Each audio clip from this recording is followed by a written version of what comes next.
Welcome to Revenge with Lyra. My name is Claire Jensen. I'm 29 years old, and last spring, I buried my husband in uniform. The flag was still folded on my mantle when I opened the family group chat that night. My hands shook as I typed the words. He's in the ground. My son will never know his father. I stared at the screen, waiting, hoping. Seconds later, the first reply came. Not condolences. Not prayers. Not even silence that meant they were too broken to speak. It was a photo. My aunt on a balcony in Italy. Aperol spritz in hand. The caption. La Dolce Vita. The chat lit up with emojis. Laughter. Vacation snapshots. Another cousin showing off pasta plates. Another flexing by a fountain. Not a single call. Not one word for me. I dropped my phone onto the couch, the weight of it heavier than the folded flag in the corner. My son stirred in the crib, tiny fists clenched, a soft whimper escaping his lips. He would never know his father's voice, his laugh, the way his boots sounded in the hall. And all my family gave me was Italy. The days blurred. Grief doesn't move in straight lines. It carves circles inside your chest. And then, yesterday, my phone buzzed with a text from my mother. Cold. Flat. Unfeeling. Enough mourning. When will you sell his Jeep? I sat there, breath caught between a sob and a scream. His Jeep. The one vehicle he refused to trade. The one he polished on Sundays before deployments. The one he said he'd teach our son to drive someday. To her, it was just a sale. Just profit. I didn't reply. Instead, I scrolled back through the chat, capturing every message, every photo, every absence of care. I gathered them like evidence, like a soldier counting ammunition. Then I forwarded the screenshots, all of them, to my husband's unit. And by dusk, the silence broke. 2 black SUVs rolled up to my parents' driveway. Men in uniform stepped out, crisp and unflinching, the kind of men who carry truth like a weapon. For the first time since the funeral, I felt my heartbeat steady. Because this wasn't just grief anymore. This was the beginning of justice. When those SUVs rolled up, it wasn't with sirens or spotlights. It was quiet, deliberate, the kind of presence that made the neighbors peek through blinds, but never step outside. I wasn't there. I didn't need to be. A widow holding her child doesn't belong in that kind of theater. But the soldiers who had served with my husband, they showed up. 2 black vehicles, doors opening in sync, boots hitting pavement with precision. My mother texted later, frantic. What have you done? Men in uniform at our door, asking questions. The neighbors saw. For once, I didn't reply. I just rocked my son in the living room, humming the lullaby his father used to whistle, and let the silence speak. From what I heard, the men didn't raise their voices. They didn't need to. They carried themselves with the same discipline my husband had, and that alone made every word sting deeper. Ma'am, one of them had said, voice calm but firm. We saw the messages. We saw the neglect. A soldier's sacrifice is not measured in cars or jewelry. It's measured in how his memory is honored. They showed her the screenshots. The Italy photos, the silence after the funeral, the text about selling the Jeep. My mother, who loved hosting charity teas in his name while he lived, had no words when faced with the receipts of her absence. My aunt, the one with her spritz and selfies, tried to laugh it off. It was just bad timing. We were grieving in our own way. But grief doesn't look like wine glasses and fountains. And the men made sure she knew it. When the SUVs finally pulled away, my family didn't post about it. They didn't dare. But I heard from a cousin later that the neighbors whispered for days. Why were military cars outside their house? What did they do? And that was the point. I hadn't screamed. I hadn't fought. I hadn't even raised my voice. I had just shown them what silence can do when it carries truth. That night, I sat by the Jeep in the garage, running my hand along its worn steering wheel. My son cooed from his carrier, and I whispered to him, "Your father's not here." But his brothers made sure his name is still louder than their noise. For the first time since the funeral, I believed it. Grief exposes people. Some grow softer. Others grow crueler. My family chose cruelty. The week after the SUV showed up, my mother tried to claw her way back into control. She posted on Facebook a long, trembling paragraph about how I had turned against family in her darkest hour, about how outsiders were interfering in private matters. She ended it with, "All I asked was for the Jeep to be put to good use." Instead, I was humiliated in front of my neighbors. The comments flooded in. Some sympathized with her, but others weren't so forgiving. Veterans, widows, strangers who had seen the screenshots once the soldiers leaked them. One woman wrote, "My husband never came home either. Don't you dare minimize a soldier's legacy to car keys and real estate." Another, "Claire, you don't owe anyone an apology. That Jeep belongs to your son as much as his father's name does." For once, I didn't feel alone. But my family doubled down. My aunt, still sunburned from her Italian vacation, went live on Instagram, glass of red wine in hand. She rolled her eyes and said, "Everyone grieves differently. Some of us take trips. Some of us make drama." Drama. That's what she called my husband's funeral. I should have fired back. Typed something, called her. Maybe even screamed. But instead, I looked at my son asleep in his crib, one hand curled around the edge of his blanket, and realized, not every battle deserves a voice. Silence was becoming my sharpest weapon. So, I sent another file. Not to the family this time, but to the Veterans Association. Screenshots, texts, timelines. Within days, an article appeared in their newsletter. "When families fail, a widow's strength amid neglect." My name wasn't even mentioned, just the facts laid bare. And slowly, the narrative shifted. My family's posts started gathering fewer likes. Their friends stopped chiming in. The silence of their supporters grew heavier than any insult they threw my way. At dinner that night, I sat alone with a plate of pasta I barely touched. I stared at the Jeep parked in the garage through the window. Its headlights caught the glow of the street lamp, almost like eyes watching over us. And I thought, what happens when silence doesn't just protect you, but exposes them? I was beginning to find out. It was a gray Saturday morning when the knock came. Not polite. Not hesitant. Hard, insistent thuds that rattled the doorframe. I already knew who it was before I looked through the peephole. My mother. Coat draped over her shoulders, lips tight, eyes sharp. She didn't come alone. My aunt hovered behind her, phone in hand, ready to document whatever scene unfolded. I opened the door only halfway, just enough to see the storm in their faces. "Claire," my mother said, voice brittle, "we're done with this nonsense. Give us the Jeep keys. Your father and I will handle the sale. You need to stop clinging to ghosts." Behind her, my aunt smirked, already angling her phone like she was filming a spectacle for her friends. For a moment, grief boiled up, so strong, I thought I might shatter right there. But then I glanced over my shoulder. In the corner of the living room, tucked into his playpen, my son was babbling to himself, waving a toy truck in the air. His hair caught the morning light. His father's hair. His father's truck. His father's Jeep. I turned back to the doorway, spine straightening. No. My mother blinked, as if the word was foreign. "Excuse me?" "No," I repeated. Calm, steady, final. "That Jeep is not for sale. It's not yours to touch. It belongs to him." I nodded toward my son. The silence that followed was thick.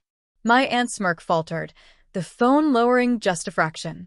My mother's eyes hardened, but there was something else behind them too, the faintest flicker of realization that her grip on me was gone. She hissed, "You're making a fool of this family. Of me." I leaned against the frame, voice quiet but sharp enough to cut. "You did that yourself. The day you cared more about Italy than your grandson's father." Her breath caught, her face pale. For once, she had no script ready. I closed the door slowly, the final click echoing louder than any argument. Inside, I scooped my son into my arms. He laughed, pressing the toy truck against my cheek, and I whispered, "Don't worry, baby. Daddy's Jeep stays. Always." Outside, footsteps retreated down the walkway. For the first time, it wasn't me walking away. It was them. And the Jeep, silent in the garage, stood like a sentinel, a wall they could never climb. The door slam should have ended it, but my family never let endings breathe. By Monday, my mother had gone public again, this time with a post dripping in self-pity. A photo of her standing outside my house, captioned, "Try to help my daughter move forward, but she shut us out. Grief has made her cruel." The comments swarmed. Old family friends sympathized. "So sad. Poor Daniel's mother." Others sent prayers, hearts, pity emojis. She played the victim so well she almost convinced herself. Almost. Because hours later, another post surfaced. Not mine. Not hers. Someone from my husband's unit. A single photo, the Jeep parked in my garage, an American flag folded neatly on the dashboard. Captioned, "Some legacies don't get sold. They get protected." It spread fast. Faster than her pity post. Veterans shared it. Military wives reposted it. Strangers left comments that burned through the lies. "Your daughter isn't cruel. She's stronger than most of us. That Jeep belongs to her boy. Period." Family who abandons in grief loses the right to speak on it. For once, I didn't have to defend myself. Others carried the weight for me. That night, I sat in the garage, engine off, just breathing inside the Jeep's quiet space. My son slept in his carrier beside me, his tiny breath steady, safe. The air smelled faintly of motor oil and leather, the scent of weekends my husband used to spend here, polishing every curve until it gleamed. I whispered into the silence, "They can't touch this. Not anymore." But deep down, I knew desperation makes people reckless. And I wasn't wrong. 2 days later, my aunt messaged me, a single line meant to sting. "Do you really think a car keeps his memory alive? It's just metal." I almost replied, almost gave her the satisfaction of my anger. But instead, I saved the screenshot, added it to the folder already thick with their words, their silence, their cruelty. Evidence stacked like bricks around me. Because if they wanted a war of words, they would get something far worse, a mirror. And soon, the world would see their reflection as clearly as I did. The cracks in their image began to spread. By now, my mother's posts weren't drawing sympathy. They were drawing scrutiny. Neighbors whispered. Old church friends stopped replying. The Italy photos, the Jeep demands, the screenshots, they were out there living their own truth beyond her control. One evening, I received a message from a woman I'd never met. Her profile picture showed her in scrubs, hospital badge clipped to her collar. "Claire, I lost my husband in Afghanistan. When my in-laws turned cold, his brothers stood by me. I just wanted to say thank you for showing the world what silence can expose." I sat with that message for a long time, tears staining my cheeks, not from sadness this time, but from recognition. My pain wasn't isolated. My story was theirs too. The next blow came from within their own circle. A local veterans group posted publicly, "It is a disgrace when a soldier's sacrifice is reduced to property disputes. We stand with Claire and her son." The post caught fire. My mother's pity campaign shriveled under the weight of men and women in uniform calling her out. Screenshots, comments, stories, the community turned. And still, I hadn't spoken a word. That weekend, my cousin, one of the few who had stayed silent, called me in a whisper. "Claire, they're panicking. Grandma asked why soldiers were at their door, and now everyone in the family knows.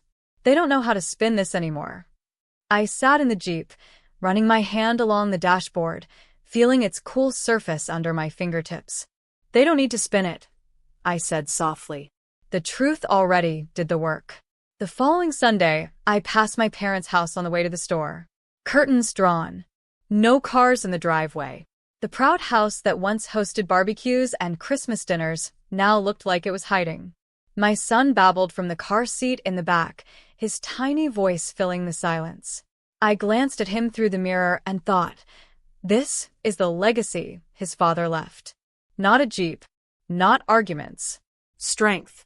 And in that moment I realized my revenge wasn't about making them hurt. It was about making sure his memory stood taller than their neglect.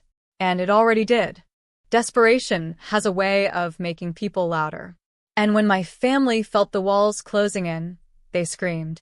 It started with another post from my mother, a shaky video, filmed at her kitchen table. Her voice trembled as she said, "My daughter turned the military against her own family. We only wanted to help her move on, but she punished us. This is not who we are." My aunt sat beside her, nodding, glass of wine in frame. They thought they were reclaiming the narrative. They thought pity would erase truth. But within hours, the comments filled with fire. "You left her alone at her husband's funeral. Grief isn't punished, neglect is. Respect the Jeep, respect the sacrifice, respect the widow." And then came the moment I hadn't planned for but quietly prayed would happen. The unit itself, my husband's brothers in arms, released a statement. Not a long one, not dramatic. Just a single photo, a row of soldiers standing in front of the Jeep in my garage, saluting. Caption: "He may be gone, but his family is not alone." It went viral. Thousands of shares. News outlets picked it up, veterans' pages reposted it, and suddenly, the story wasn't about my mother's video. It was about loyalty, legacy, honor. I sat on the couch that night, my son asleep against my chest, watching the video loop across social media feeds. My phone buzzed endlessly with strangers' words, encouragement, solidarity, stories of their own losses. And then, silence. My mother's video vanished. My aunt's page went private. Their voices, so sharp for months, had finally gone quiet. It wasn't because I fought. It wasn't because I shouted. It was because I didn't. Sometimes, the sharpest revenge is letting the truth echo louder than any excuse. As I placed my son gently in his crib, I whispered to him. They tried to erase him with silence. But now the world knows his name louder than ever. And in the glow of the baby monitor, for the first time, I didn't feel like a widow carrying weight. I felt like a soldier who had won. The first snow fell the day the hospital wing was dedicated. Not just any wing, the pediatric unit, named after my husband. His photo hung at the entrance. Uniform pressed, smile steady, eyes bright. I stood there with my son in my arms, his tiny hand reaching for the frame, and I felt something shift inside me. The grief was still there, it always would be, but it no longer hollowed me out. It built something instead. The unit commander spoke softly into the microphone. Sergeant Jensen's sacrifice did not end with his passing. His legacy stands here today, protecting children, healing families. Applause filled the hall.